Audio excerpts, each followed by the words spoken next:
वो रात भी तमाम रातों में सबसे अफजल है। इन्ना अंज़लनाहु फी लैलतिल क़द्री वमा अदराका मा लैलतुल क़द्री लैलतुल क़द्री खैरुम मिन अल्फि शहर।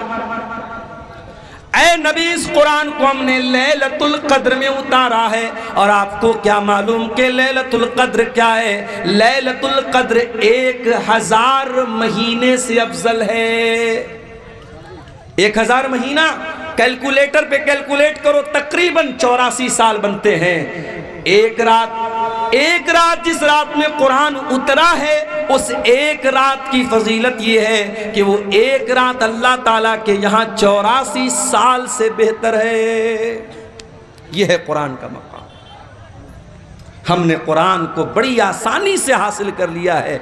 इस कुरान की कदर हमको नहीं मालूम मेरे भाई। ये कुरान बहुत बड़ी दौलत है अल्लाह ताला की। ये कुरान अल्लाह ताला की बहुत बड़ी नेमत है मेरे भाइयों। ये कुरान हमें और आपको मिला है। इस कुरान की कदर करो, इस कुरान की वैल्यू को समझो, इस कुरान की कीमत को समझो। मान लीजिए हाई स्कूल और इंटर की परीक्षा देने वालों को हमारे यूपी में योगी जी टैबलेट दे रहे हैं। इंटर और बीए करने वालों को योगी जी टैबलेट दे रहे हैं, लैपटॉप दिया जा रहा है। उस टैबलेट को, उस लैपटॉप को एक स्टेट का मुख्यमंत्री दे रहा है तो उसकी बड़ी वैल्यू हो जाती है। अगर आपके मोबाइल पर मैसेज आ जाए, देश के प्राइम मिनिस्टर का मैसेज आ जाए, स्टेट के चीफ मिनिस्टर का मैसेज आ जाए और उसमें आपका नाम लिखा हो और आपको मुखातब किया गया हो, आप तो बाग हो जाएंगे, इतनी बड़ी हस्ती का मेरे पास मैसेज आया। ओ लोगों, ये कुरान भी तो अल्लाह का मैसेज है। ये कुरान अल्लाह ताला का लास्ट मैसेज है, ये अंतिम संदेश है जो अल्लाह ने आपको दिया है। फरमाया शहरु रमज़ान अल्लज़ी उन्ज़िला फ़ीहिल कुरान हुदल लिन्नासि व बय्यिनातिम मिनल हुदा वल फुरक़ान। ओ लोगो, ये कुरान रमज़ान के महीने में उतारा गया है और ये कुरान सारी मानवता के लिए गाइडेंस का काम करता है, मार्गदर्शन का काम करता है। सही क्या है, गलत क्या है, खरा क्या है, खोटा क्या है, सच्चा क्या है, झूठा क्या है, शिर्क क्या है, तौहीद क्या है, ये कुरान आपको बताएगा। व बय्यिनातिम मिनल हुदा वल फुरक़ान, ये हक और बातिल को खोल खोल के बयान करने वाली किताब है। लाओ दुनिया की कोई और किताब, लाओ दुनिया की कोई और किताब। डॉक्टर जाकिर नायक पड़ोसी मुल्क के दौरे पर हैं। एक क्रिश्चियन ने सवाल किया, डॉक्टर साहब आपने बाइबल की फलां आयत पढ़ी है, आपने गलत तरीके से कोट किया है। डॉक्टर साहब ने कहा, डॉक्टर जाकिर नायक ने कहा कि अगर मैंने गलत कोट किया है आप प्रूफ लाके दे दो, मैं मान लूंगा। अपनी दूसरी तकरीर में डॉक्टर जाकिर नायक बोलते हैं कि बाइबल के इंडिया के अंदर कई हजार नुस्खे हैं और उन हजारों नुस्खों में बहुत डिफरेंस है, बहुत फर्क है, बहुत अंतर है। बाइबल के अलग अलग एडिशन में बहुत अंतर है। दूसरी तरफ आ जाओ कुरान के अंदर, उस्मान गनी रजी अल्लाह ताला ने कुरान पढ़ते हुए शहीद किए गए और जब वो कुरान पढ़ रहे थे, उस कुरान की कॉपी के ऊपर, उस कुरान के नुस्खे के ऊपर हजरत उस्मान गनी के खून के छींटे भी पड़े थे। और मालूम है वो कौन सी आयत पढ़ रहे थे? ए भाई क्या हो रहा है?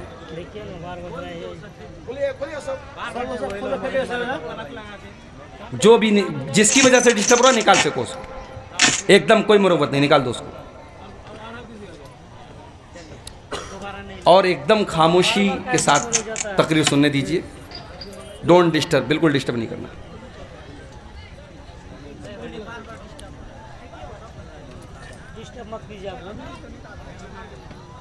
तो कुरान करीम, उस्मान गनी रजी अल्लाह ताला अन्हु कुरान की तिलावत कर रहे हैं और कुरान के जिस नुस्खे पर हजरत उस्मान गनी के खून के छींटे पड़े थे, वो आज भी ताशकंद के म्यूजियम में वो कुरान मौजूद है।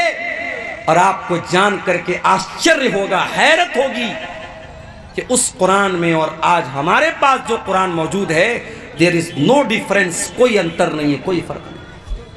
ये कुरान का एजाज। इतना ही नहीं, उस्मान गनी जब कुरान की तिलावत कर रहे थे, कौन सी आयत पढ़ रहे थे? सूरह बकरा की आयत पढ़ रहे थे, फसयकफीकहुमुल्लाह वहुवस समीउल अलीम। अल्लाह ताला इनके लिए काफी हो जाएगा, अल्लाह इनसे इंतकाम ले लेगा, इनसे बदला ले लेगा। अल्लाह सब कुछ सुनने वाला, सब कुछ जानने वाला है। उस्मान गनी कुरान की तिलावत कर रहे हैं और कुरान की यही आयत वो पढ़ रहे हैं, उसी हालत में उनको ज़बा कर दिया गया, शहीद कर दिया गया। उस्मान गनी कुरान से बहुत मोहब्बत किया करते थे, बहुत मोहब्बत किया करते थे। इसीलिए उस्मान गनी रज़ी अल्लाह ताला अन्हु का इंतकाल भी हुआ तो कुरान पढ़ते हुए हुआ। और उस्मान गनी कहा करते थे, लौ तहरत कुलूबुकुम मा शबियत मिन कलामिल्लाह। ओ लोगो, अगर तुम्हारा दिल पाक और साफ होता तो कुरान को सुन करके कभी तुम्हारा दिल न भरता, कभी तुम्हारा दिल आसूदा न होता, कभी तुम्हारे दिल को सेरी हासिल न होती कि मैंने बहुत कुरान पढ़ लिया है। मेरे नौजवान साथियों, जरा अपने अपने गिरेबान में झांक के बताओ, आखिरी बार तुमने कुरान कब पढ़ा है? हर शख्स अपने ऊपर गौर करे, उसने आखिरी बार बैठ करके आधा घंटा कुरान कब पढ़ा था? जरा बता देना मुझे। अब अगर मैं ये पूछूं कि आखिरी बार तुमने व्हाट्सएप कब देखा था, कहोगे 10 मिनट पहले। मैं पूछूं आखिरी बार तुमने फेसबुक पर रील्स कब देखी थी? मौलाना साहब अभी तकरीर सुनने के पहले तो देखी थी। तुमने लास्ट टाइम यूट्यूब के शॉर्ट्स कब देखे थे? अभी तो तकरीर में आने के, जलसे में आने के पहले हमने देखा था।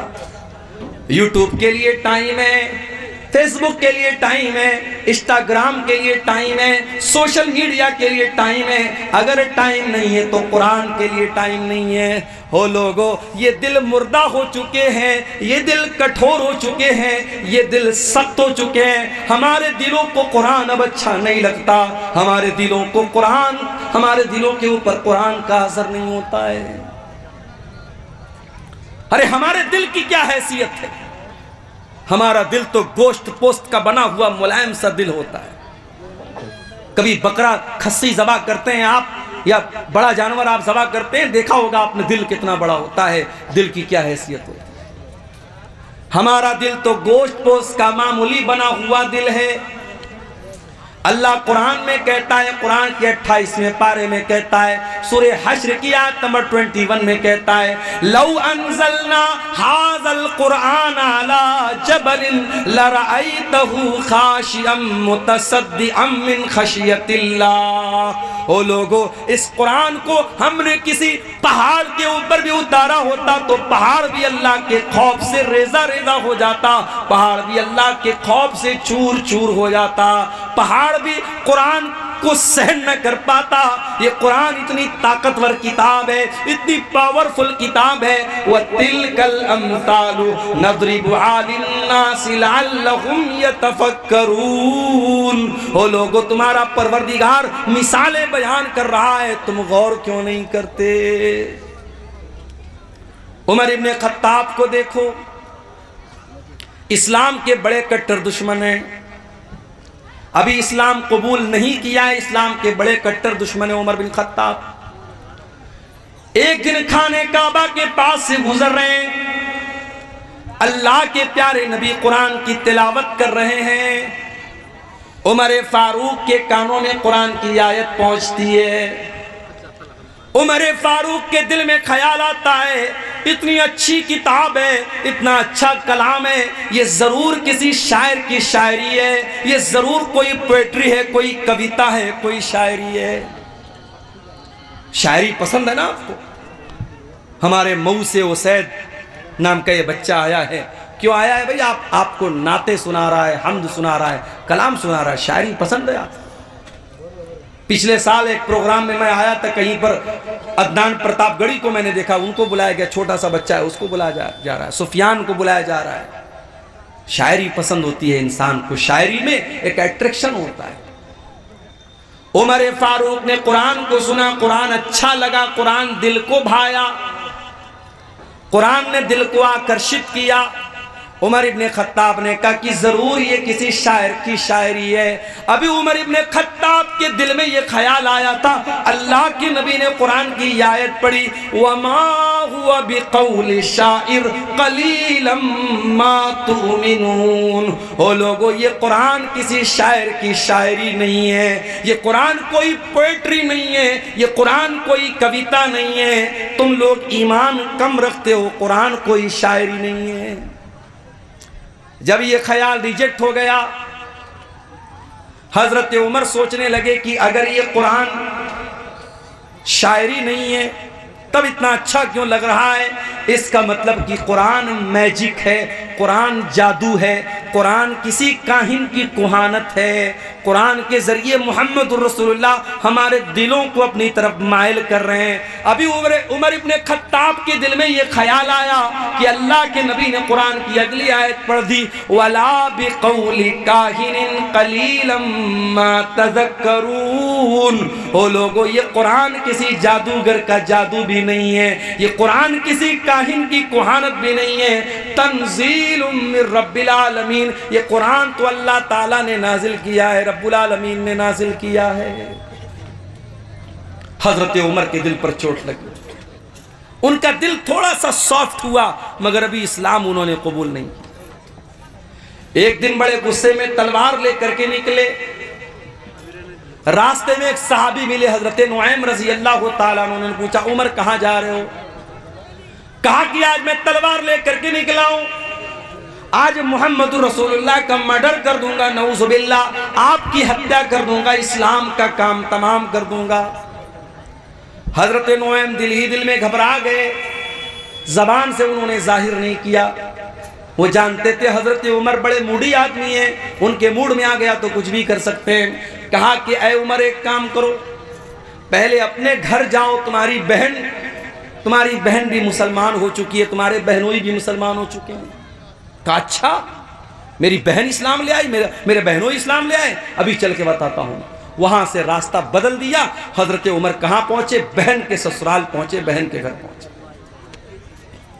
अंदर बहनोई कुरान की तिलावत कर रहे थे, कुरान पढ़ रहे थे। हजरत खब्बाब रजी अल्लाह ताला अन्हु उनको कुरान पढ़ा रहे थे। हजरत उमर ने दरवाजा खटखटाया, बहनोई ने अंदर से पूछा कौन? कहा कि मैं उमर इब्ने खत्ताब। जल्दी से कुरान को छुपाया गया, दरवाजे को खोला गया। हजरत उमर ने कहा, मुझे पता लगा है तूने इस्लाम तो कबूल कर लिया है, मेरी बहन, इतना गलत काम तुमने कैसे कर दिया? इतना कहने के बाद अपनी बहन को मारने लगे। बहनोई बचाने के लिए आए, बहनोई को भी मारने लगे। हजरत खब्बाब तो एक कोने में छुपे हुए थे। बहनोई भी लहूलुहान, बहन भी लहूलुहान। बहन ने कहा कि ऐ उमर, कान खोल करके सुन ले, जितना मारना है मार ले, जितना सितम करना है सितम कर ले। ऐ उमर, अब इस्लाम हमारे दिल के अंदर दाखिल हो चुका है, अब तो इस्लाम को हमारे दिल से नहीं निकाल सकता। हजरत उमर सोचने पर मजबूर हो गए कि वो बहन जो कल तक अपने भाई की आंखों से आंखें मिला करके भी बातें नहीं करती थी, आज कितने धड़ल्ले से मेरी बातों का जवाब दे रही है। इतनी हिम्मत मेरी बहन के अंदर कहां से पैदा हो गई? कहा अच्छा बहना, ये बता, वो जो तू कलाम पढ़ रही थी, कुरान पढ़ रही थी, क्या मैं भी पढ़ सकता हूं? कहा नहीं, तुम नहीं पढ़ सकते, तुम नापाक हो, जाओ पहले गुस्ल करके आओ। हजरत उमर ने गुस्ल किया, पाक साफ होकर के आए, कुरान उनके सामने रख दिया गया और कुरान की सूरह ताहा की आयतें उन्होंने पढ़ी। ताहा मा अंज़लना अलैकल कुरआन लितश्का इल्ला तज़किरतल लिमन यख़शा। हजरत उमर पढ़ते चले जा रहे हैं, कुरान की आयतों को पढ़ते चले जा रहे हैं और उनके सीने में जो दिल था वो इस्लाम की तरफ माइल होता चला जा रहा है। जब तिलावत खत्म कर चुके, कहा कि ऐ मेरी बहना, ये अल्लाह का कलाम है, मैं भी इस पर ईमान लाना चाहता हूँ, मैं भी इस्लाम कबूल करना चाहता हूँ, मैं भी मुसलमान होना चाहता हूँ। हजरत सईद बिन जैद उनके बहनोई थे, उनको लेकर के दारे अरकम में पहुंचे, जहां अल्लाह के नबी अपने सहाबा को लेकर के छुपे रहते थे और इस्लाम की वहीं पर तबलीग करते थे। दारे अरकम में पहुंच करके हजरत उमर ने दरवाज़ा खटखटाया, अंदर से पूछा गया कौन? कहा कि मैं उमर बिन खत्ताब हूँ। अंदर सहाबे किराम डर गए कि अरे उमर आए, पता नहीं क्या इरादा लेके आए। हजरत हमजा भी इस्लाम ला चुके थे, उन्होंने कहा कोई बात नहीं, आने दो, अच्छे मकसद के तहत आया है तो अच्छी बात है, बुरे मकसद के तहत आया है तो उसी की तलवार से उसको खत्म कर दूंगा, आने दो। दरवाजा खोला गया, हजरत उमर फारूक रजी अल्लाह ताला अन्हु अंदर आते हैं और अल्लाह के नबी के पास आकर के कहते हैं अशहदु अल्ला इलाहा इल्लल्लाह व अशहदु अन्नका रसूलुल्लाह। ऐ अल्लाह के नबी, मैं कोई दुश्मनी करने नहीं आया, मैं कोई मर्डर करने नहीं आया, मैं कोई हत्या करने नहीं आया, मैं अल्लाह की तौहीद का ऐलान करता हूँ और मैं आपके रसूल होने का ऐलान करता हूँ।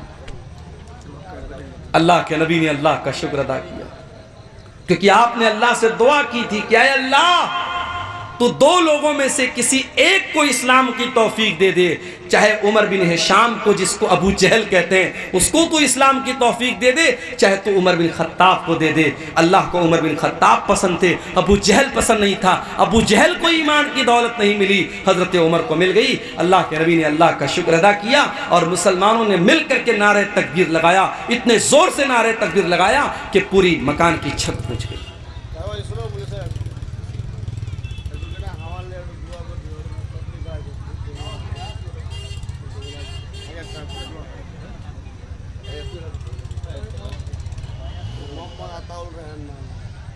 बीमार में तकलीफ 1000 रुपये दान किए हैं। अच्छा, क्या नाम है?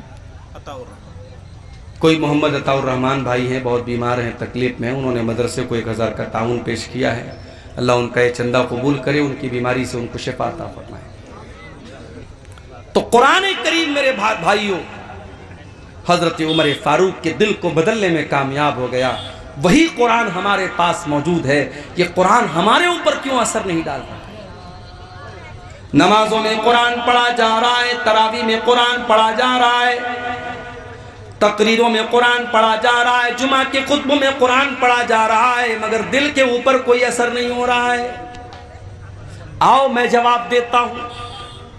कुरान का पहला पारा खोलो, अल्लाह फरमाता है सुम्मा कसत कुलूबुकुम मिन बादि ज़ालिका फहिया कल हिजारति औ अशद्दु कसवा। ऐ यहूदियों, तुमने इतने गुनाह किए, इतने अल्लाह को नाराज करने वाले काम किए कि तुम्हारे दिल कठोर हो गए, तुम्हारे दिल सख्त हो गए, इतने सख्त हो गए फहिया कल हिजारति औ अशद्दु कसवा, तुम्हारे दिल पत्थरों के जैसे कठोर हो गए, पत्थरों से ज्यादा सख्त हो गए तुम्हारे दिल कठोर हो गए हमारे। इस दिल पर अब कुरान का कोई असर नहीं हो रहा है मेरे। इस कुरान को सुन करके डाकू लोग ईमान ले आते थे।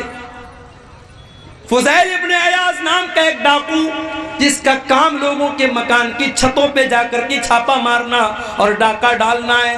फुज़ैल इब्न अयाज़ डाका डालने के लिए एक मकान की छत पे कूदता है। रात का सन्नाटा है, रात का टाइम है। फुज़ैल इब्न अयाज़ डाका डालने गया है, चोरी करने गया है, माल हड़पने गया है। वो रात के सन्नाटे में कोई अल्लाह का बंदा कुरान की तिलावत कर रहा था और कुरान की आयत फुज़ैल इब्न अयाज़ के कानों में पड़ जाती है।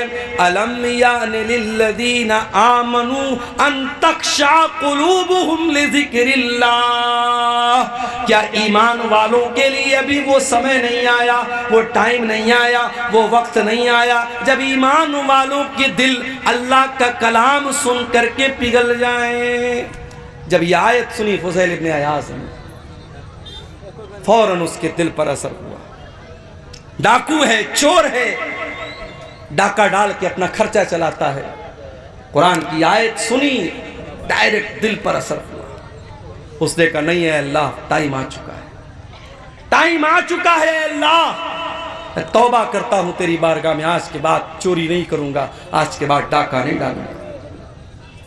और चश्मे फलक ने वो मंजर भी देखा। फुज़ैल इब्ने अयाद ने इतनी सच्ची तौबा की, कल तक जो डाका डाला करता था, जो चोरी किया करता था, जो दूसरों की बहू बेटियों को गलत नजर से देखा करता था, आज अल्लाह का इतना नेक बंदा हो गया कि दिन रात 24 घंटे वो खाने काबा के पास रहने लगा, अल्लाह के घर में रहने लगा। इतना बड़ा आबिद, इतना बड़ा जाहिद बन गया, इतना बड़ा इबादत गुजार बन गया। कुरान तो वही है मेरे भाई। दिल बदल गए हमारे, नीयतें बदल गई हमारी। कुरान के अंदर जो असर 1400 साल पहले था वो असर आज भी है। शर्त यह है कि हम अपने दिल को थोड़ा सॉफ्ट करें और कुरान को पढ़ने की कोशिश करें। सहाबे किराम ने इस कुरान को हासिल करने के लिए बड़ी कुर्बानी दी थी। एक सहाबी है जिनका नाम उमर बिन सलमा है। बुखारी की रिवायत आपको पढ़ के सुना रहा हूं। उमर बिन सलमा कहते हैं कि मैं ऐसे जगह रहता था, ऐसी लोकेशन पे रहता था कि जब अरब में कोई काफिला आता था, मक्के में कोई काफिला आता था तो हमारे गांव के पास से, हमारे टाउन के पास से गुजरता था। रास्ते में मिड रास्ते में हमारा गांव पड़ता था, कस्बा पड़ता था। हजरत उमर बिन सलमा कहते हैं हमें मालूम हुआ कि मक्के में एक रसूल आए। हमने उस रसूल के बारे में लोगों से डिटेल पूछी, लोगों ने डिटेल बताई। मैंने पूछा वो नबी क्या पढ़ के सुनाते हैं, तो लोगों ने कुरान की आयतें पढ़ पढ़ के सुनाई। उमर बिन सलमा की उम्र मात्र 6 साल है, 6 या 7 साल, 6 या 7 साल का बच्चा है। उसने उस काफिले के लोगों से कुरान की आयतों को सुन सुन करके याद कर लिया। अच्छा, ये भी अल्लाह की बड़ी अजीब कुदरत है। दुनिया की कोई और किताब 5-6 साल का बच्चा याद नहीं कर पाता है।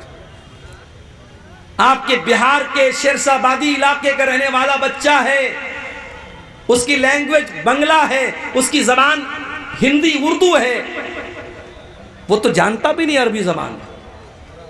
वो मदरसे में आता है, मौलवी साहब उसे नूरानी कायदा पढ़ाते हैं, नाजरा कुरान पढ़ाते हैं, हिफ्ज कराते हैं। कुछ बच्चे 6 महीने में, कुछ 1 साल में, कुछ 1.5 साल में, कुछ 2 साल में कुरान याद कर लेते हैं। हमारे एक दोस्त का बच्चा है मुंबई में, उसने 6 साल की उम्र में कुरान हिफ्ज कर लिया। ये कुरान की बरकत है मेरे भाई। अल्लाह ने कुरान को आसान बनाया है याद करने के लिए। 6 साल का बच्चा भी कुरान को याद कर लेता है। इसीलिए अल्लाह कुरान में कहता है वलक़द यस्सरनल कुरआन लिज़्ज़िक्रि फ़हल मिन मुद्दकिर। हमने इस कुरान को आसान बनाया है याद करने के लिए, है कोई कुरान को याद करने वाला? मैं तहदी से नेमत के तौर पे कह रहा हूं, अपनी बड़ाई के तौर पे नहीं कह रहा हूं। इसको तकब्बुर के तौर पे या बड़ाई के तौर पे मत लीजिएगा, तहदी से नेमत के तौर पे कह रहा हूं। लॉकडाउन लगा था, रमजान का महीना आया, मेरी वालदा अल्लाह मग़फ़िरत फरमाए, उनकी जिंदगी का आखिरी रमजान था। मस्जिदें बंद थी, ताला लगा था मस्जिद में। रमजान के अंदर तरावी की नमाज घर में पढ़ने का मामला आया। मेरे घर में कोई हाफिज नहीं था, मुझे सूरह बकरा याद थी।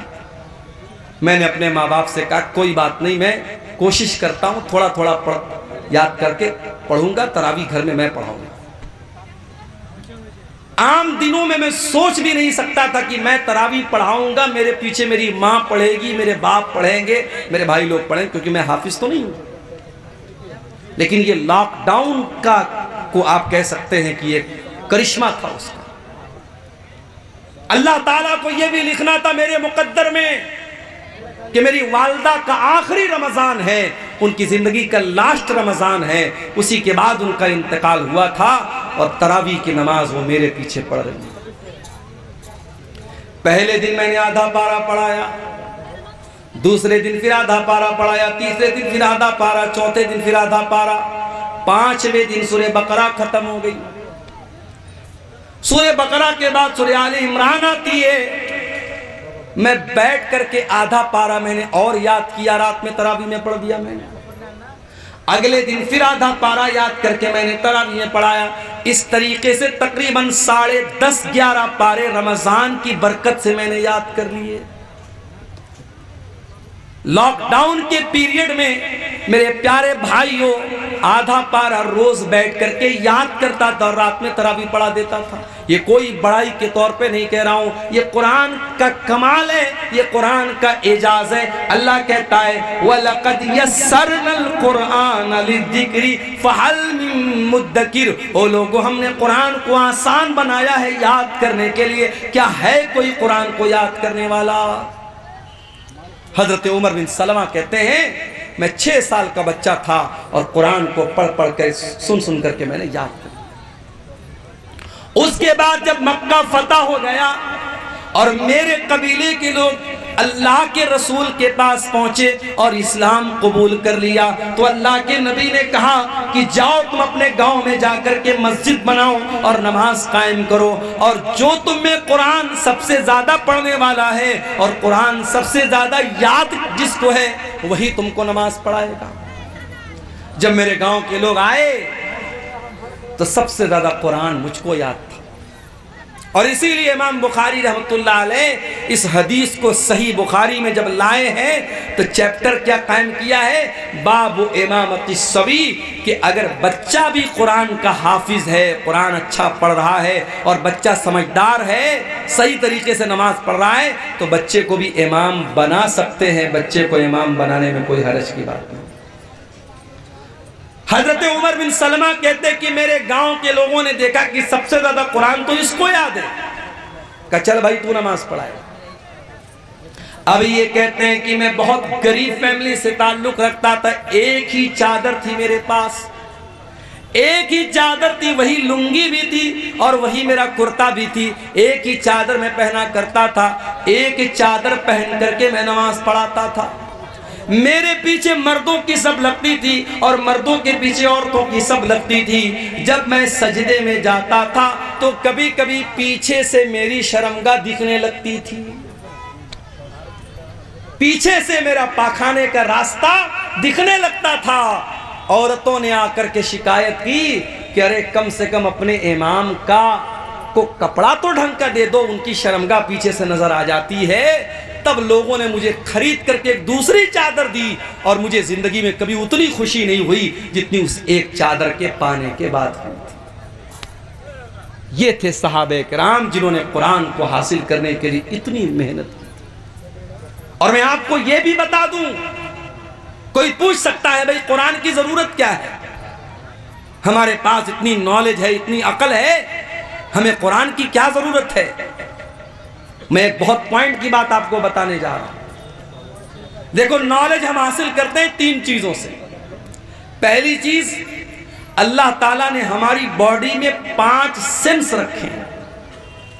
हम कोई चीज देख करके पता लगा लेते हैं। जैसे मेरी आंखें देख रही, सामने ट्यूबलाइट लगी है, वाइट रोशनी है, हमारी आंखों से पता लगता है। ये झालर जो लगी है रेड कलर की है, वाइट कलर की है, हम आंखों से कोई चीज देख करके इल्म हासिल करते हैं।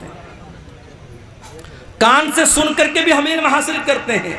म्यूजिक बज रहा है, तकरीर बज रही है, कुरान की तिलावत बज रही है, खुसर पुसर हो रही, क्या हो रहा है, कान से सुन करके हमें मालूम हो जाता है। इसी तरीके से हम सूंघ करके पता लगा लेते हैं, खुशबू है कि बदबू है, महक आ रही है, अच्छी महक है, बुरी महक है, सूंघ करके पता लग जाता है। इसी तरीके से टच करके हमें पता लग जाता है ये मोबाइल है, ये सख्त है कि सॉफ्ट है, ये बर्फ है, ठंडी है कि गर्म है, हम छू करके बता देते हैं। इसी तरीके से मेरे भाइयों, हम जबान से चख करके बता देते हैं खट्टी है कि मीठी है, कड़वी है कि अच्छी है, हम जबान से चख करके बता देते हैं।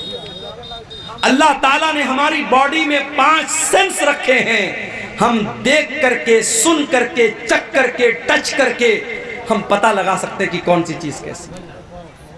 मगर कभी कभी हमारे ये 5 जो सेंस हैं ये कभी कभी धोखा खा जाते हैं। मिसाल के तौर पर आप ट्रेन में बैठे हुए, ट्रेन की खिड़की के पास आप बैठे हुए, आपकी आंखों को ऐसा लग रहा है कि ट्रेन के बाहर जितने पेड़ पौधे हैं, जितने घर और मकानात हैं, सब चल रहे हैं, सब मूव कर रहे हैं, हरकत कर रहे हैं, आंखों को लग रहा है ऐसा। मगर रियल में ऐसा नहीं है। रियल में क्या, ट्रेन चल रही है, कोई पेड़ नहीं चल रहा है, कोई मकान नहीं चल रहा है, मगर आंखों को ऐसा लग रहा है कि मकान चल रहा है, पेड़ चल रहा है। तो आंखें धोखा खा गई। आपको बुखार है, फीवर हो गया आपको, मैं आपके पास मीठी चाय लेके आया, आपने पिया, कहा अरे यार अब्दुल गफ्फार साहब आपने बड़ी फीकी चाय पिलाई।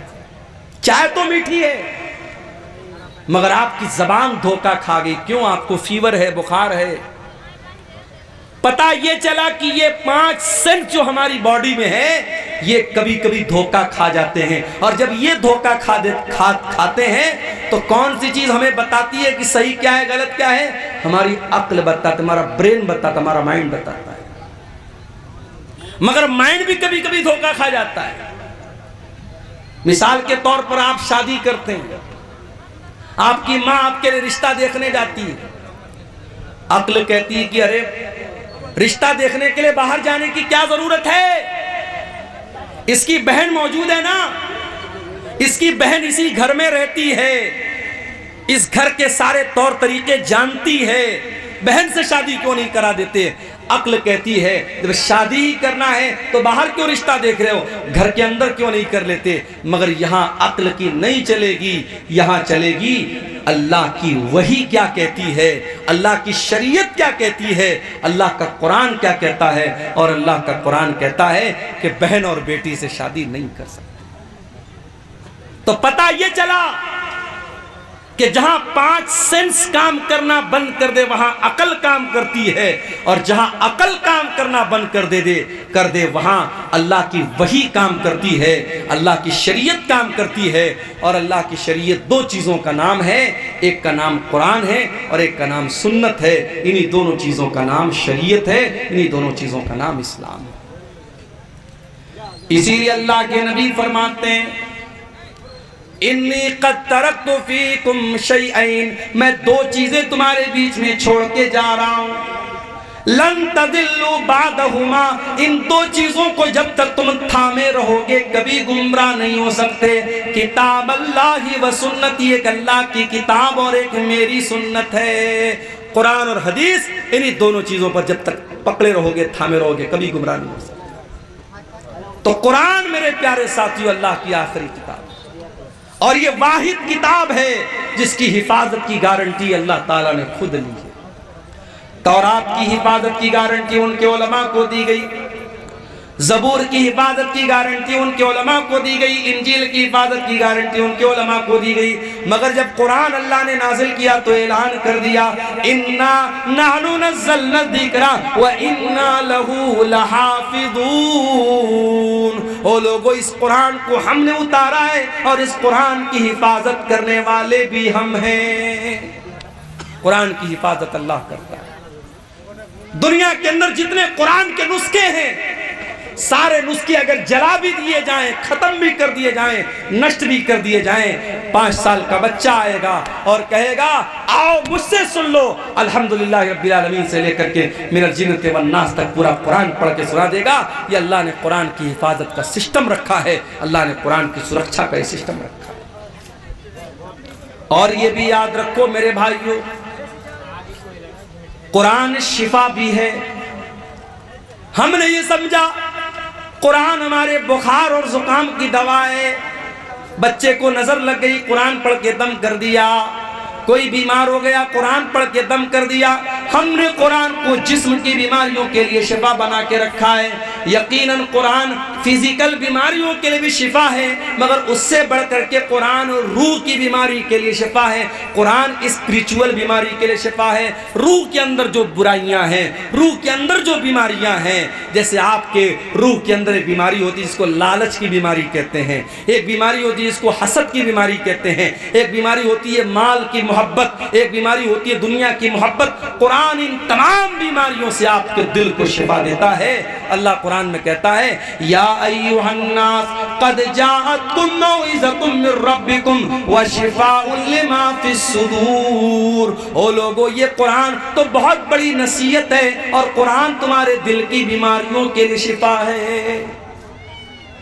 बरकत वाली किताब है ये कुरान। दुनिया की कोई और किताब पढ़ोगे आपको सवाब नहीं मिलेगा, कुरान पढ़ोगे सवाब मिलेगा। कितना सवाब मिलेगा? अल्लाह के नबी फरमाते हैं मन करा हरफम मिन किताबिल्लाह, जो कुरान का एक हरफ पढ़ेगा फलहू हसनतुन, तो उसको एक नेकी मिलेगी। वल हसनतु बिअशरि अमसालिहा, और एक नेकी का सवाब अल्लाह ताला के यहाँ 10 नेकी के बराबर है। तो एक हरफ पढ़ने पर आपको 10 नेकी मिलेगी। अल्लाह के नबी फरमाते हैं जब तुम अलिफ लाम मीम पढ़ोगे तो तुमको एक नहीं 30 नेकी मिलेगी, क्योंकि अलिफ अलग एक हर्फ है, लाम अलग एक हर्फ है, मीम अलग एक हर्फ है। सवाल पैदा हुआ है, अल्लाह मैं शेरशाबादी हूं, मैं बंगला भाषी हूं, मैं कुरान जब पढ़ता हूं तो मेरी जबान नहीं चलती है, मैं कुरान अटक अटक करके पढ़ता हूं, मैं कुरान को फ्लुएंटली नहीं पढ़ पाता हूं, मैं रफ्तार के साथ कुरान नहीं पढ़ पाता हूं। आय अल्लाह मेरी जबान लड़खड़ाती है कुरान पढ़ने के टाइम, तो क्या मुझे कुरान पढ़ने का सवाब मिलेगा कि नहीं मिलेगा? अल्लाह के नबी फरमाते हैं वल्लज़ी यक़रउल कुरान व हुवा यतातऊ, जो अटक अटक के कुरान पढ़ रहा है उसकी जबान से सही तरीके से अदा नहीं हो रहा है, उसकी लैंग्वेज अलग है, उसकी भाषा अलग है, वो कुरान को अटक अटक करके पढ़ रहा है, उसको डबल सवाब मिलेगा, दोहरा सवाब मिलेगा। अल्लाह की कुदरत और अल्लाह के खजाने में कोई कमी नहीं है। आप दूसरी भाषा जानते हैं और ये भी कोई बहाना नहीं है।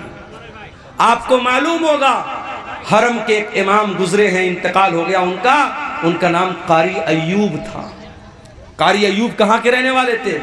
बर्मा के रहने वाले थे, म्यांमार के रहने वाले थे, बर्मा के रहने वाले थे। कारी अयूब हरम के इमाम बने थे, मक्के के इमाम बने थे, अल्लाह को प्यारे हो गए। जाओ जरा यूट्यूब पर सर्च कर लेना, कारी अयूब की तिलावत इतनी बेहतरीन होती थी, इतनी प्यारी होती थी कि जब वो तिलावत करते थे तो रूह पर एक अजीब सा वज्द तारी हो जाता था और बड़ा अच्छा लगता था।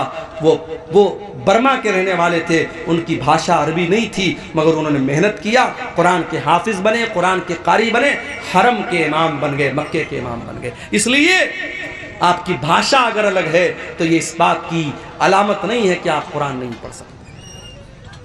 और आगे बढ़िए, जो बच्चा कुरान का आलिम है, कुरान का हाफिज है, कुरान का कारी है, कल अल्लाह ताला अगर वो कुरान का सही तरीके से उसने कुरान को पढ़ा होगा, कल अल्लाह ताला जन्नत में उसको दाखिल करेगा और उससे कहा जाएगा इकरा वर्तकी कमा कुंत तुरत्तिलु फिद दुनिया। ऐ कुरान पढ़ने वाले, जिस तरीके से तू कुरान को ठहर ठहर करके दुनिया में पढ़ता था, तू खींच खींच करके कुरान को पढ़ता था, तू जन्नत की सीढ़ियों पर चढ़ता चला जा, तो कुरान को पढ़ता चला जा और जन्नत की सीढ़ियों को तय करता चला जा। हो लोगो, हम कितने बड़े बदनसीब हैं, कुरान पढ़ करके हम जन्नत की सीढ़ी पर चढ़ सकते हैं। अल्लाह हमको जन्नत में जाने का रास्ता बता रहा है, मगर हम जन्नत की सीढ़ी में चढ़ने को तैयार नहीं है। हमसे बड़ा बदनसीब कौन होगा? अखबार पढ़ने के लिए टाइम है हमारे पास, चाय के होटलों में बैठकर 2-2 घंटे बैठ करके पॉलिटिक्स पर और नीतीश कुमार और तेजस्वी और मोदी और योगी पर बात करने के लिए हमारे पास टाइम नहीं है। तो कुरान पढ़ने के लिए टाइम नहीं है, हम टाइम पास करते हैं, मगर कुरान पढ़ने के लिए हमारे पास टाइम नहीं है। मेरे भाइयों, ये कुरान आपके दिलों में जिंदगी पैदा करता है। अल्लाह की कसम खा करके कहता हूं, किसी अच्छे कारी की आवाज में जरा कुरान को सुनो, म्यूजिक भूल जाओ। म्यूजिक तो आपके दिल को मुर्दा करता है। म्यूजिक के बारे में बाज़ उलमा ने लिखा है कि म्यूजिक जो होता है ये ज़िना का दरवाजा खोल देता है। म्यूजिक जो होता है ना, वो आपकी शहवत को भड़काता है, आपकी इच्छाओं को जागृत करता है, आपकी जो डिजायर्स हैं उसको वो भड़काता है। लेकिन कुरान आपके अंदर अल्लाह का डर पैदा करता है। इसीलिए अल्लाह के नबी कुरान को पढ़ते भी थे और सुनते भी थे। एक मर्तबा आपने अब्दुल्ला बिन मसूद से कहा, अरे अब्दुल्ला तुम मुझे कुरान पढ़ के सुनाओ। अच्छा, मैं स्टेज पर आता हूं ना तो कुछ बच्चे जो है वो सेल्फी लेने चले आते हैं। मौलाना साहब एक सेल्फी लेना चाहता हूं, तो मुझे एक बात याद आई। अब सेल्फी भी लेते हैं तो माशाअल्लाह वो आजकल फ़िल्टर चलता है ना, फ़िल्टर, स्नैपचैट का बड़ा फ़िल्टर चलता है, हमारे नौजवान लड़के लगा लेते हैं। एक लड़का मेरे साथ सेल्फी ले रहा था, कोई फ़िल्टर उसने यूज़ किया, ऐसा लग रहा था होंठों पे लिपस्टिक ले। मैंने कहा भाई पहले हटा इसको, तू अजीब व गरीब शक्ल आने लगती है। एक साहब ने मेरा फोटो मुझे को भेजा, बड़ी बड़ी दाढ़ी रखी थी, कहा मौलाना आपके ऊपर बड़ी बड़ी दाढ़ी बहुत अच्छी लगेगी। मैंने कहा मेरा ये फोटो आपको कहाँ से मिला? बोले मैंने एडिट किया है, फिल्टर किया है। तो फिल्टर करके आजकल बहुत कुछ हो रहा है। मैं आपसे कहता हूं कि फोटो को फिल्टर मत करो, अपने आप को फिल्टर करो। इंसान दुबला होता है, जिम जाता है कि मेरी बॉडी सही हो जाए, लेकिन अगर आपके अंदर ईमान की ताकत है तो आप दुबले पतले भी हैं तब भी अल्लाह के प्यारे हो सकते हैं। जरूरी नहीं है कि आप बॉडी बिल्डर बने तभी अल्लाह के प्यारे बनेंगे। हाँ, गुटखा खा करके अपने आप को दुबला मत करना। ये जितने गुटखा खाने वाले लड़के ना, वो हजरत मूसा अलैहिस्सलाम का वाकया याद है कि नहीं? मूसा अलैहिस्सलाम ने एक आदमी को ऐसा मुक्का मारा, एक मुक्का मारा वो मर गया। मूसा अलैहिस्सलाम के मुक्के में इतनी ताकत थी, एक मुक्का मारा मर गया वो आदमी। और आजकल हमारा नौजवान गुटखा खा खा करके इतना कमजोर हो चुका है कि वो किसी को मुक्का मारेगा तो खुद ही गिर जाएगा। तो गुटखा खा करके अपने आप को बर्बाद मत करो। बाज लोग कहते हैं साहब गुटखा हराम नहीं है, तंबाकू हराम नहीं है, बीड़ी हराम नहीं है। क्यों हराम नहीं है? कहते मकरूह है। तंबाकू और बीड़ी और सिगरेट और गुटखा को जो लोग मकरूह कहते हैं वो दीन का मजाक उड़ाते हैं। क्योंकि गुटखा, तंबाकू, बीड़ी, सिगरेट, खैनी, ये तमाम चीजें आपके शरीर को बर्बाद कर रही हैं, और जो चीजें आपके शरीर को बर्बाद करे वो हराम है, वो मकरूह नहीं है। माफ कीजिए, मकरूह किसको बोलते हैं? एक सवाल अभी मेरे पास है, मेरी जेब में पर्ची रखी हुई है। एक साहब ने सवाल किया, मौलवी साहब जरा इस मसले को बयान कर दीजिएगा कि एक आदमी जंगिया पहनकर और गमछा रख करके साल की साल नमाज पढ़ाता है और मसला बयान करता है कि नमाज हो जाएगी। देखो, नमाज हो जाएगी एक अलग मसला है, और नमाज उसी हालत में पढ़नी चाहिए अलग मसला है। नमाज आप जब पढ़े तो बेहतरीन लिबास में पढ़ें। जो लिबास आप इज्जतदार का जो लिबास है, जो आप कहीं जाते हैं जो लिबास पहन के जाते हैं, वो लिबास आप पहन करके नमाज पढ़ें। किसी के यहाँ शादी में जाना हो, आप जंगिया पहन के और गमछा रख करके जाएंगे क्या? नहीं जाएंगे आप। प्रधान जी अपने घर पे आपको बुलाएंगे, आप बेहतरीन सफेद कुर्ता पायजामा पहनकर, खुशबू लगाकर, तेल लगा करके सच संवर के जाएंगे? जाएंगे क्या आप जंगिया पहनकर और गमछा रख करके? नमाज पढ़ने जा रहे हो, अल्लाह की इबादत करने जा रहे हो, और गमछा रख करके और जंगिया पहन करके नमाज पढ़ रहे हो, ये मुनासिब नहीं है मेरे भाई। मकरूह उस अमल को कहते हैं जो मुस्तहब के खिलाफ हो। मिसाल के तौर पर मस्जिद में आप जाते हैं, मुस्तहब यह है कि पहले दाहिना पैर अंदर डालें और फिर बायां पैर अंदर डालें, और मकरूह यह है कि आप पहले बायां डालें और बाद में दायां डालें। ये मकरूह है। जो चीज हराम है, सिगरेट, बीड़ी, तंबाकू, ये सब चीजें हराम हैं, ये मकरूह नहीं है, माफ कीजिएगा। अब्दुल्ला बिन मसूद रजी अल्लाह ताला अन्हु बहुत दुबले पतले थे। एक बार वो पेड़ पे चढ़ करके मिसवाक तोड़ रहे थे। इतने दुबले पतले थे कि उनकी पतली पतली टांगे हवा में लहरा रही थी, और सहाबे किराम देख करके हंस रहे थे कि देखो अब्दुल्ला की टांगे कितनी पतली पतली हैं। अल्लाह के नबी ने पूछा क्यों हंस रहे हो? कहा अल्लाह के नबी जरा देखिए अब्दुल्ला की टांगे कितनी पतली पतली। आपने फरमाया कि तुम अब्दुल्ला की टांगों को पतला समझ करके मजाक उड़ा रहे हो। लहुमा अस्कलानी अलल मीज़ान मिन उहुद, अल्लाह की कसम अब्दुल्ला की ये पतली पतली टांग कयामत के दिन तराजू के ऊपर उहुद पहाड़ से ज्यादा वजनदार होंगी। अल्लाह के आपका कैरेक्टर तौला जाएगा, आपका ईमान तौला जाएगा, आपका अमल तौला जाएगा। अगर आप फिजिकली कमजोर भी हैं मेरे भाइयों, अल्लाह के इसकी वैल्यू नहीं। अब्दुल्ला बिन मसूद बहुत दुबले पतले थे, मगर आवाज बहुत अच्छी थी। कुरान पढ़ते थे, इतना बेहतरीन कुरान पढ़ते थे।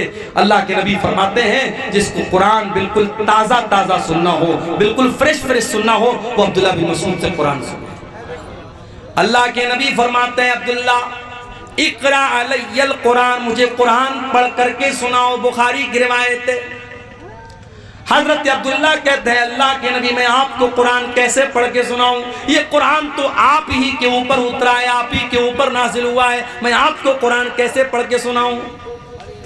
आपने फरमाया अब्दुल्ला मैं आज दूसरे के मुंह से कुरान सुनना चाहता हूं। हजरत अब्दुल्ला कहते हैं मैं कुरान पढ़ने लगा। कुरान पढ़ते पढ़ते सूरह निसा की तिलावत करने लगा, सूरह निसा पढ़ने लगा।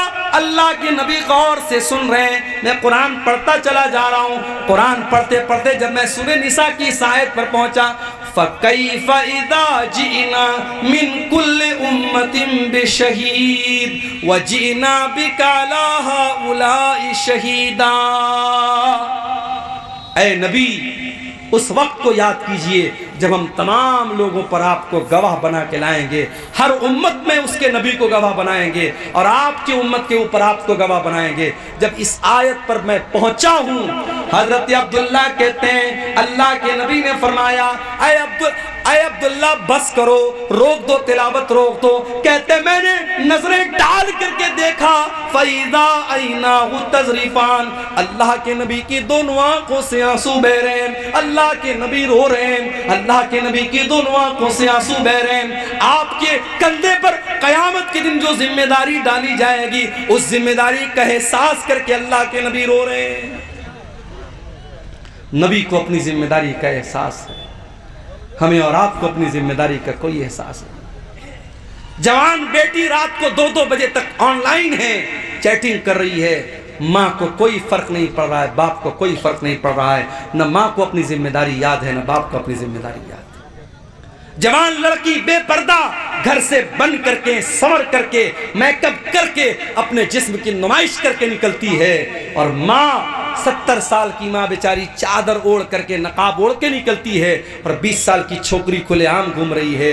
मेरी प्यारी माँ और बहनों, अगर अल्लाह ने आपको बेटी की माँ बनाया है, अगर आपको बेटी का बाप बनाया है, अगर आप बेटी वाले हैं, अगर आप साहिब औलाद हैं, तो यह औलाद बहुत बड़ी जिम्मेदारी है। इस जिम्मेदारी का एहसास अपने अंदर पैदा कीजिए।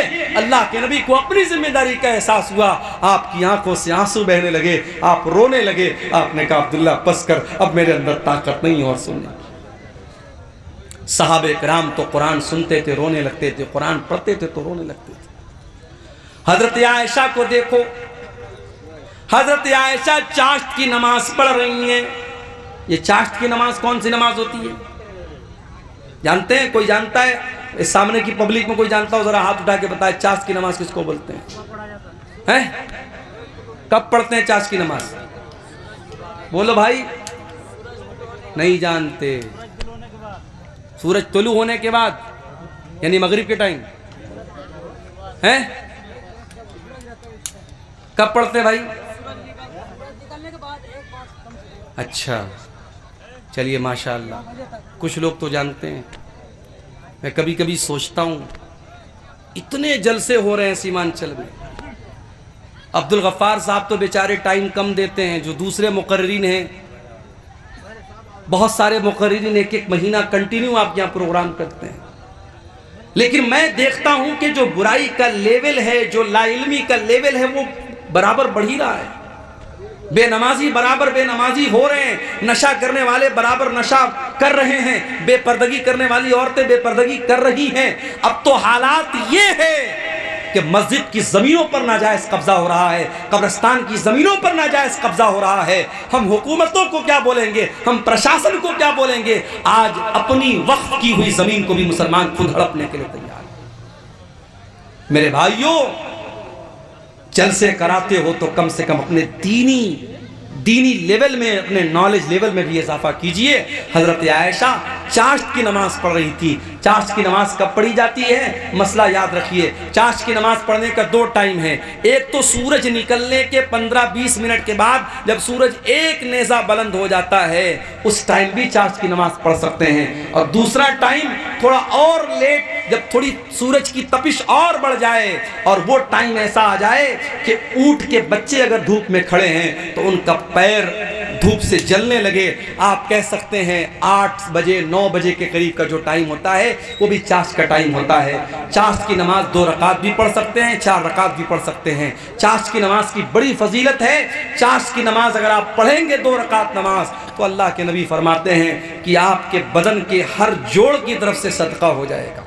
आप गरीब हैं, सदका नहीं कर सकते, दान नहीं कर सकते, 2 रकात आप चाश की नमाज पढ़ लीजिए। आपके बदन में जितने जोड़ हैं, जितनी हड्डियां हैं, हर हड्डी और हर जोड़ की तरफ से अल्लाह ताला सदका और दान आपका कबूल कर लेगा। ये बड़ी फजीलत है इस नमाज की। हजरत आयशा ये नमाज पढ़ रही थी। हजरत आयशा ये नमाज पढ़ रही हैं। उनके भाई का बेटा यानी उनका भतीजा वो उनसे मिलने के लिए आया, जिसका नाम कासिम बिन मोहम्मद था। उसने देखा मेरी फूफी जान नमाज पढ़ रही हैं। उसने देखा कि फूफी जान नमाज पढ़ रही हैं और सूरह तूर की तिलावत कर रही हैं। और सूरह तूर की ये आयत हजरत आयशा की ज़बान पर जारी है। सूरह तूर में अल्लाह फरमाता है, जब जन्नती जन्नत में जाएंगे तो कहेंगे फमन्नल्लाहु अलैना व वक़ाना अज़ाबस्समूम। अल्लाह ने हम जन्नतियों पर बहुत बड़ा एहसान किया कि अल्लाह ने हमको जहन्नम की आग से बचा लिया। हजरत आयशा इसी आयत को पढ़ रही हैं और रोती चली जा रही हैं। उनके दिल में ये ख्याल है कि आय अल्लाह, काश तू आयशा को भी अपने उन खुशनसीब बंदों में शामिल कर दे। उनके भतीजे कासिम बिन मोहम्मद कहते हैं, मैंने देखा कि फूफी जान सूरह तूर की ये आयत पढ़ रही हैं और रो रही हैं। मैं वहां से मार्केट चला गया, मैं वहां से बाजार चला गया, मैंने अपना सौदा सलप लिया और बहुत देर के बाद मैं वापस आया। मैंने क्या देखा? मैंने देखा कि मेरी फूफी जान उसी हालत में खड़ी है और उसी आयत को रिपीट कर रही हैं और रो रही हैं और पढ़ रही हैं, फमन्नल्लाहु अलैना व वक़ाना अज़ाबस्समूम। ये थी नबी की बीवी जो कुरान को पढ़ते हुए रो रही हैं। कुरान उनके दिलों पर असर करता था। मेरे भाई, आज तो हम कठोर दिल के लोग हो गए। कब्रिस्तान में मुर्दे को दफनाने जाते हैं, वहां पर भी हा हा करके हंसते रहते हैं। कब्रिस्तान में खड़े होकर के हम दुनिया की बातें करते हैं, पॉलिटिक्स की बातें करते हैं, राजनीति की बातें करते हैं। जबकि अल्लाह के प्यारे नबी जब कब्रिस्तान जाया करते थे, अंसारी साहबी का जनाजा है, जनाजे को कब्र में उतारा जा रहा है। अल्लाह के नबी कब्र के किनारे बैठे हुए और आपके साहबा भी आपके आसपास बैठे हुए हैं। आपने कब्र को देखा और कब्र में अपने सहाबी की लाश को उतरते हुए देखा। अल्लाह के नबी रोने लगे, फबका, आपकी आंखों से आंसू बहने लगे और आप भी रोने लगे और आपके आसपास जितने सहाबा थे वो सब रोने लगे। और अल्लाह के नबी अपने सहाबा से कहने लगे, लिमिस्ले हाज़ा फ़अइदू या इख़वानी, ऐ मेरे भाइयों, ऐ मेरे सहाबा, इस कब्र की तैयारी करो, यहाँ तुम सबको आना है। बनारस से एक मरतबा मैं एक प्रोग्राम में जा रहा था। तकरीबन 150-200 किलोमीटर दूर एक जगह पड़ती है शाहगंज, मैं वहाँ प्रोग्राम में जा रहा था। हमारे एक साथी थे, कार चला रहे थे। रास्ते में एक जंगल आया, अचानक उनकी हेडलाइट ने काम करना बंद कर दिया। जंगल के बीच में हेडलाइट ने काम करना बंद कर दिया। खूब अंधेरा, जंगल के बीच में कार खड़ी है, हम कार के अंदर हैं, एसी चल रही है, लेकिन लाइट बंद हो गई, अंधेरा हो गया। तो हमारे दिल और दिमाग में डर की एक लहर दौड़ गई। गौर करो मेरे प्यारे भाइयों, हम कब्र के अंदर जब जाएंगे, हमारे माँ बाप हमको दफनाने के बाद, हमारे बच्चे हमको दफनाने के बाद, हमारे रिश्तेदार हमको दफनाने के बाद मिट्टी अपने हाथ से झाड़ करके चले जाएंगे। मुनकर नकीर आएंगे। उस कब्र की तारीकी में हमारे पास कोई मोबाइल का टॉर्च नहीं होगा जिसको हम जला सकें, कोई एसी और कूलर नहीं होगा जिसकी हवा खा सकें। मुनकर नकीर आएंगे और 3 सवाल करेंगे, मन रब्बू का, मन नबियों का, माँ दीनों का। ऐ अल्लाह के बंदे, तू बता तेरा रब कौन है, तू बता तेरा दीन क्या है, तू बता तेरे नबी कौन है। और ये 3 सवालों का जवाब मैथमेटिक्स की बुक्स में नहीं मिलेगा। इन तीनों सवालों का जवाब विज्ञान और साइंस की किताबों में नहीं मिलेगा। इन तीनों सवालों का जवाब हिस्ट्री और इतिहास की किताब में नहीं मिलेगा, भूगोल की किताब में नहीं मिलेगा, हाई स्कूल और इंटर के सिलेबस में नहीं मिलेगा। इन तीनों सवालों का जवाब मदरसा दारुल कुरान अजीजिया के जो बच्चे जिस किताब को पढ़ के हाफिज हुए हैं, इस किताब के अंदर मिलेगा। कुरान जवाब देगा इन तीनों सवाल का, तेरा रब कौन है, तेरा दीन क्या है, तेरे नबी कौन है। और जब बंदा सही जवाब देगा, मेरा रब अल्लाह है, मेरा दीन इस्लाम है, मेरे नबी मोहम्मद सल्लल्लाहु ताला अलैहि वसल्लम है, तो फरिश्ता पूछेगा कि तुझे ये सवाल, इन सवालों का जवाब तुझे कैसे पता चला। तो बंदा कहेगा करा तो किताब अल्लाह, आय अल्लाह मैंने कुरान को पढ़ा था, मैंने अल्लाह की किताब को पढ़ा था, कुरान पढ़ा था, इसलिए मैंने इन तीनों सवालों का जवाब दिया है। तो मेरे भाइयों, उस किताब पर आप मेहनत करो। उस किताब के पढ़ने वाले यहाँ बच्चे पढ़ रहे हैं। मदरसों को हकीर मत जानो मेरे भाइयों, मदरसों में पढ़ाने वाले इन मौलवियों को हकीर मत जानो। कमेटी के लोगों ने मुझको पर्ची दी है कि मौलवी साहब जरा चंदे के लिए बोल दीजिए, चंदा बहुत कम हुआ है। ये अफसोस की बात है, तकलीफ की बात है। इसी आपके शेरशाबादी समाज में फजूल कामों के लिए लाखों रुपए खर्च हो जाते हैं। मुशायरा हो जाए अभी लाखों रुपए खर्च हो जाएंगे, कोई फजूल चीज हो जाए, कोई खेल हो जाए, कोई नाच गाना हो जाए, लाखों रुपया आप खर्च करने के लिए तैयार हो जाएंगे। ये साल भर के मदरसे का बजट आपके इस चंदे से चलता है। और आज अगर जलसे वालों को उर्दू भाषी मुकर्रिर से ये कहना पड़े कि चंदा कम हुआ है, आप ताउन की अपील कीजिए, तो ये हमारे और आपके लिए चुल्लू भर पानी में डूब मरने का मकाम है। मेरा मैं तो यही कह सकता हूं, अनुरोध कर सकता हूं, निवेदन कर सकता हूं, गुजारिश कर सकता हूं कि भाई ये मदरसे के बच्चे हैं, कुरान पढ़ने पढ़ाने वाले बच्चे हैं, जो हो सके दिल खोल के ताउन करो। अपनी माँ बहनों से कहूंगा कि जाना तो इस इदारे का भरपूर ताउन करके जाना कि इसी मकसद के लिए जलसा हुआ है। और आपको एक बात बताऊं, मैं मेरे नबी की एक सुन्नत आपको बता रहा हूं। मेरे नबी ने अपनी फैमिली की जरूरत को कुर्बान करके अपने मदरसे के स्टूडेंट की जरूरत को पहले पूरा किया है। आपकी सबसे छोटी बेटी जिसका नाम फातिमा था, उनको पता लगा कि मेरे अब्बा के पास कुछ गुलाम आए हैं, कुछ नौकर आए हैं, कुछ लौंडियां आई हैं, तो वो अल्लाह के नबी के पास आई कि कुछ कोई एक नौकर मुझको मिल जाए, कोई एक नौकरानी मुझको मिल जाए, मेरे घर का कुछ काम आसान हो जाए। हजरत फातिमा की मुलाकात अल्लाह के रसूल से नहीं हुई। हजरत फातिमा ने अल्लाह के नबी को पैगाम अपना पहुंचा दिया हजरत आयशा के जरिए कि मेरे अब्बा आए तो बता देना कि आपकी बेटी आई थी और गुलाम आए हैं, एक गुलाम आपकी बेटी को मिल जाए या एक लौंडी आपकी बेटी को मिल जाए तो बेटी का काम आसान हो जाए। अल्लाह के नबी शाम को आते आपको मालूम होता है कि आपकी बेटी गुलाम के लिए आई थी, नौकर के लिए आई थी। बुखारी के अल्फाज, अल्लाह के नबी शाम को अपनी बेटी के घर पहुंचते हैं। हजरत अली कहते हैं हम दोनों मियाँ बीवी बिस्तर पर बैठे हुए थे, अल्लाह के नबी आते हैं, दरवाजा खटखटाते हैं, अंदर आते हैं और बिस्तर पे आकर के अपनी बेटी और दामाद के बगल में बैठ जाते हैं। और अल्लाह के नबी अपनी बेटी से कहते हैं, ऐ मेरी बच्ची, मुझे पता चला कि तू गुलाम लेने के लिए मेरे पास आई थी, तू लौंडी लेने के लिए मेरे पास आई थी।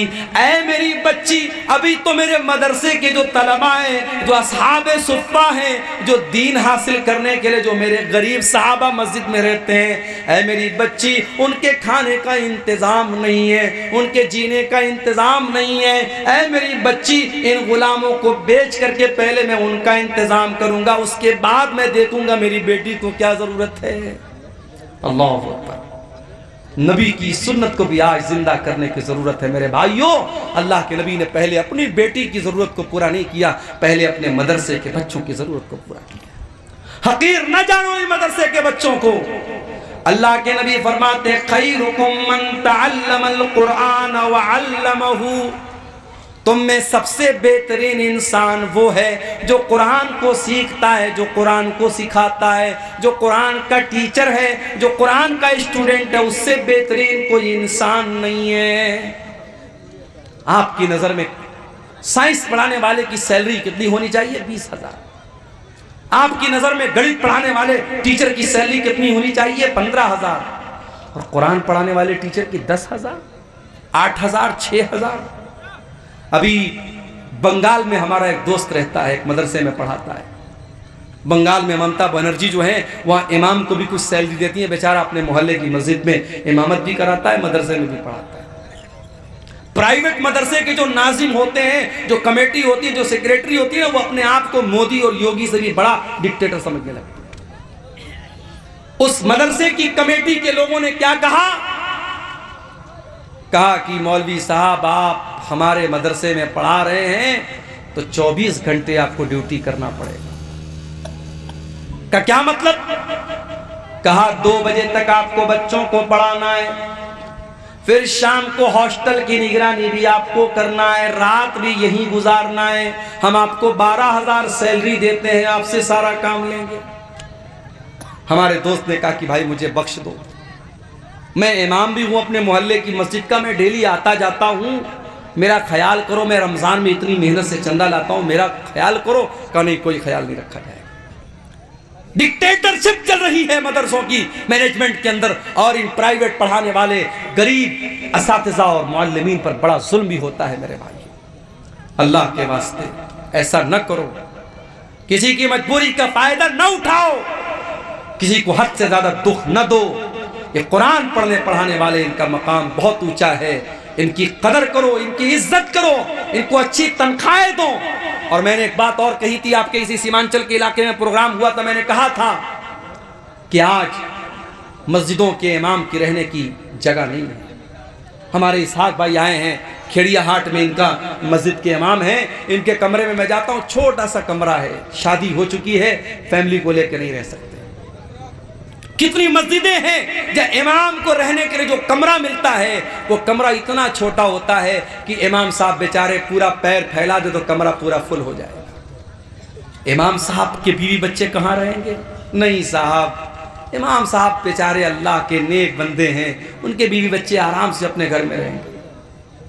आप पसंद करेंगे कि आप जिंदा हैं और आपके बच्चे यतीम हो जाएं, आप जिंदा हैं और आपकी बीवी बेवा हो जाएं? और मुझे कहने दीजिए कि आज बहुत सारे मदरसों से जो कांड होते हैं, जो वाकयात होते हैं बदफेली के और हराम कामों के, उसकी बहुत बड़ी वजह यह है कि आज बहुत सारे मदरसों के टीचरों को फैमिली से दूर रखा जाता है। मेरा बस चले तो हर मदरसे में यह कानून लगा दूं कि जितने भी टीचर रहेंगे फैमिली के साथ रहेंगे, बीवी बच्चों के साथ रहेंगे, उनके बीवी बच्चों के साथ उनका इंतजाम किया जाए, वरना इन मदरसों को बंद कर दिया जाए। 6-6 महीना इंसान शादीशुदा है, बीवी बच्चे वाला है, बीवी से दूर रहेगा, शैतान तरह तरह के ख्यालात डाल सकता है, शैतान गलत रास्ते पर डाल सकता है। मेरे प्यारे साथियों, ये सहाबा का दौर नहीं है, ये सहाबा का ज़माना नहीं है, ये ताबईन का ज़माना नहीं है। अपनी मस्जिदों के इमाम को अगर गंदगी से बचाना चाहते हो,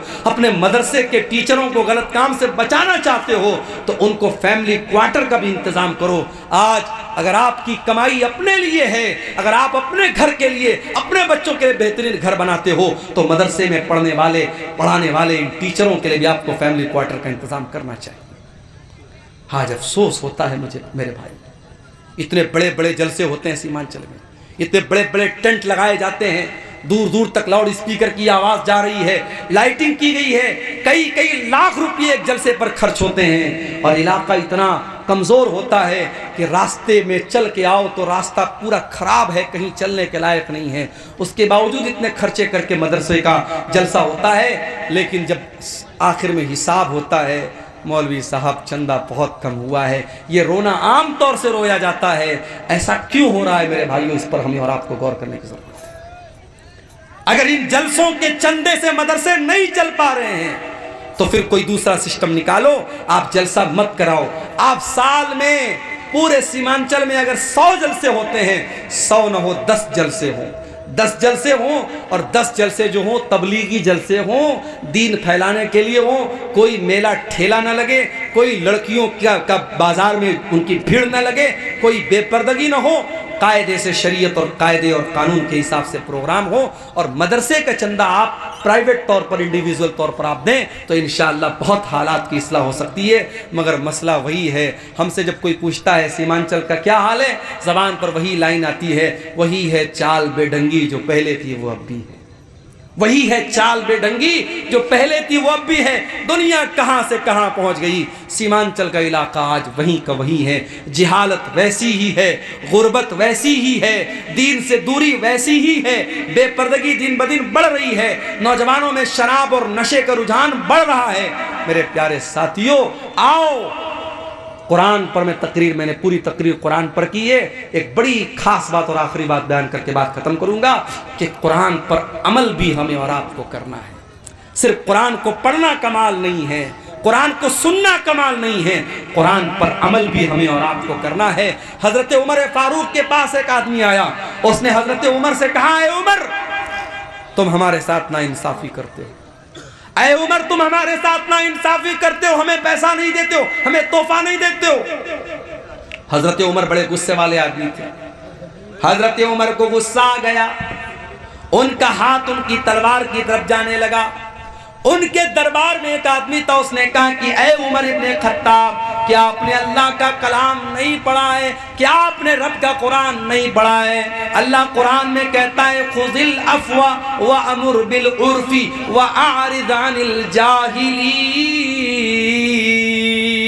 अल्लाह कुरान में कह रहा है कि ऐ मेरे बंदो माफ कर दिया करो और नेकी का हुक्म दिया करो और जाहिलों से मुंह न लगा करो, जाहिलों को नजरअंदाज किया करो। ऐ उमर ये इंसान जाहिल है, इसके मुंह न लगिए, इसको नजरअंदाज कर दीजिए। जब कुरान की आयत पढ़ी गई, हजरत उमर सरेंडर हो गए, हजरत उमर फौरन ठंडे पड़ गए। और हदीस के अल्फाज हैं, बुखारी की रिवायत है, वकान वकाफन इंद किताबिल्लाह। हजरत उमर की आदत थी, अगर कुरान पढ़ा जाता था और कुरान का कोई हुक्म पेश किया जाता था, हजरत उमर फौरन सरेंडर हो जाते थे और मान लेते थे। मेरे अजीजों, कुरान की रोशनी में अपनी इस्लाह करो। कुरान कहता है नमाज कायम करो, मस्जिदें आज वीरान हैं। कुरान कहता है जिना के करीब मत जाओ, और आज जिना के अड्डे मुसलमानों से आबाद हैं। कुरान कहता है वला युब्दीन ज़ीनतहुन्ना, औरतें बेपर्दगी न करें, और आज हमारी और आपकी औरतें बेपर्दगी कर रही हैं। कुरान कहता है नशे के करीब मत जाओ, और आज हमारा नौजवान नशा कर रहा है। कुरान कहता है नमाज अपने टाइम पर पढ़ो, हमारा नौजवान आज नमाज से दूर है। कुरान कहता है लोगों से बेहतरीन अखलाक से पेश आओ, हमारा नौजवान आज जो है वो अखलाक के मामले में भी बड़ा कमज़ोर है। मेरे प्यारे साथियों, कुरान पर आज अमल करने की ज़रूरत है। और अल्लाह कुरान में जब कुरान की फजीलत बयान करता है तो साथ में ये भी कहता है कि ये कुरान लियदब्बरू आयातिही, कुरान तदब्बुर करने के लिए, कुरान गौर करने के लिए है। मेरे अजीज़ों, डेली आधा घंटा सही, 1 घंटा सही कुरान पढ़ने के लिए टाइम निकालो। आज बांग्ला भाषा में कुरान का अनुवाद मौजूद है, उर्दू ज़बान में कुरान का तर्जमा मौजूद है, इंग्लिश में कुरान का ट्रांसलेशन मौजूद है। जो ज़बान आपको आती है, जो भाषा आपको आती है, उस भाषा में कुरान को लेकर के बैठ जाओ। आधा घंटा, मैं ज़्यादा नहीं बोलता, आधा घंटा डेली आप कुरान को देना शुरू कर दो। मैं नहीं कहता कि मोबाइल को आप जो टाइम देते हो वो आप कुरान को दे दो, वो दे दोगे तो ज़िंदगी संवर जाएगी, लेकिन कम से कम मिनिमम आप आधा घंटा कुरान को टाइम दो। मेरे भाइयों, आप गौर करेंगे ज़िंदगी में बरकतों को, आप गौर करेंगे, महसूस करेंगे ज़िंदगी में बरकतों को। आज अफसोस की बात यह है कि हमारे पास कुरान पढ़ने के लिए टाइम नहीं है। दुनिया जहान की किताबों को हम पढ़ते हैं लेकिन कुरान को नहीं पढ़ते हैं। मेरे भाइयों, बिजनेस आप करते हैं, कारोबार आप करते हैं, कारोबार में प्रॉफिट भी होता है, लॉस भी होता है, फ़ायदा भी होता है, नुकसान भी होता है, मगर कुरान की तिलावत एक ऐसी तिजारत है, एक ऐसा बिजनेस है जिसमें कभी घाटा होने वाला नहीं है। अल्लाह कुरान में फरमाता है इन्नल्लज़ीना यतलूना किताबल्लाह, जो लोग कुरान की तिलावत करते हैं, वह अक़ामुस्सलाता, नमाज कायम करते हैं, वह अनफ़क़ू मिम्मा रज़क़नाहुम सिर्रन व अलानियतन, अलानियतन, और जो रोजी हमने दी है उसमें से खर्च करते हैं, खुल करके भी खर्च करते हैं और छुप करके भी खर्च करते हैं। अल्लाह फरमाता है यरजून तिजारतन लन तबूर। कुरान पढ़ने वाला ऐसा बिजनेस कर रहा है, ऐसा व्यापार कर रहा है जिसमें कभी घाटा होने वाला नहीं है। मेरे प्यारे साथियों, आज की पूरी तकरीर इसी कुरान की फजीलत और कुरान की खुसूसियात पर हुई है। ये पूरी तकरीर सुनने के बाद भी अगर हम कुरान को नहीं पढ़ते हैं, कुरान पर गौर नहीं करते हैं, तो मैं समझूंगा आप एक कान से सुनने आए थे और दूसरे कान से आपने उड़ा दिया। लेकिन हाँ, इतने बड़े मजमे में हमारी माएँ बहनें भी हैं और आप भी हैं, कोई एक अल्लाह का बंदा भी अगर ऐसा है जो आज की तकरीर सुनने के बाद ये तय करके यहाँ से जाए कि हाँ, अब अपनी ज़िंदगी में हम कुरान के लिए भी टाइम निकालेंगे, कुरान पर हम मेहनत करेंगे, कुछ कुरान मदरसे को दे देंगे, कुछ कुरान मस्जिद में रख देंगे, कुछ अपनी कमाई का हिस्सा हम कुरान पढ़ने वाले बच्चों पर खर्च करेंगे, कुछ कमाई का हिस्सा हम दीनी इदारों पर खर्च करेंगे, तो इंशाअल्लाह हम जो है उसका असर अपनी ज़िंदगी में मेरे प्यारे साथियों महसूस करेंगे। जाते जाते हमारे जो यूट्यूबर भाई हैं, इनको दो पैगाम दे के बात ख़त्म करता हूँ। देखो भाइयों, मुझे आपसे कोई बैर नहीं है। मैं हर बार जब मैं दौरे पर आता हूँ, मुझसे लोग कहते हैं शेख साहब यूट्यूब वालों का क्या होगा। लेकिन जब मेरे पास वो मैसेज आता है, मौलवी साहब आपकी तकरीर पर लड़की की तस्वीर बनी है, आपकी तकरीर पर मोदी जी की तस्वीर बनी है, आपकी तकरीर पर भड़काऊ जो है टाइटल दिया गया है, बहुत तकलीफ होती है। मकसद क्या है? व्यू हासिल करना। आप व्यू हासिल करने के लिए प्रॉपर तरीका अपनाइए, थंबनेल खूबसूरत बनाइए और आप जो है अच्छा सा टॉपिक दे दीजिए, लेकिन कोई गलत रास्ता मत अपनाइए। कुछ चैनल वाले सुधरे हैं, मगर चूंकि यहाँ सैकड़ों की तादाद में है, अब मैं किस किस को पहचानूंगा? मेरे पास कोई आईडी कार्ड तो नहीं कि मैं पहचानूं कि कौन सा कैमरा किस चैनल वाले का है। अब ये कल जब तकरीर को डालेंगे, और तकरीर ही है भाई, ज़बान से कोई बात निकल सकती, मैं तो बहुत एहतियात करता हूँ, फिर भी कोई ऐसी बात निकल सकती है जो नहीं निकलनी चाहिए। आप उस बात को भी डाल रहे हो। एक तकरीर में मैंने कहा कि मैं मदरसे में टीचर हूँ, सरकारी टीचर हूँ, उस बात को भी रिकॉर्ड करके लोगों ने डाल दिया। आप इतनी कॉमन सेंस तो होनी चाहिए, समझदारी तो होनी चाहिए कि हमें क्या डालना है क्या नहीं डालना है। तो एक बात तो मैं ये कहूँगा कि आप अल्लाह के वास्ते जब आप यूट्यूब पर तकरीर को अपलोड करें तो आप उल्टी सीधी बातें, मौलाना साहब ने लड़की का वाकया बयान किया, मियाँ बीवी का वाकया, मियाँ बीवी यानी बॉलीवुड के किसी फिल्म का सीन उठा के डाल दिया थंबनेल में, मौलाना साहब ने मियाँ बीवी के बारे में क्या बयान किया। मुझे गालियां सुनने को पड़ती हैं, कमेंट में लिखा रहता है कि अब्दुल गफ्फार साहब ये क्या करें। उनको क्या पता उनका चैनल है किसका चैनल है। इसलिए मेरे भाई, आप अल्लाह के वास्ते आप ऐसा काम न कीजिए, थंबनेल गड़बड़ सड़बड़ मत लगाइए। दूसरा काम, ये प्रोग्राम जो हुआ है, जलसे वालों ने बड़ी मेहनत से प्रोग्राम रखा है। आप तमाम हजरात जो भी चैनल वाले हैं, कुछ नहीं, जो भी मिनिमम अमाउंट आप जो दे सकते हैं, जो आपके ऊपर बहुत बोझ न पड़े, आप इस इदारे को ताउन करके जाएं। शेख तौहीद साहब भी बयान करके गए हैं, इदारा बहुत पुराना इदारा है और इस लायक है कि हम इस इदारे का ताउन करें। अल्लाह ताला हम सबको इसकी तौफीक अता फरमाए। कहने सुनने से ज़्यादा अल्लाह ताला हम सबको अमल की तौफीक अता फरमाए। रब्बुल आलमीन कुरान करीम को हमारे सीनों का करार बना दे, हमारे दिलों की बहार बना दे, हमारी आँखों का नूर बना दे और हमें कुरान करीम से अपना ताल्लुक़ जोड़ने की तौफीक अता फरमाए। आमीन। व आखिर दावाना अल्हम्दुलिल्लाहि रब्बिल आलमीन।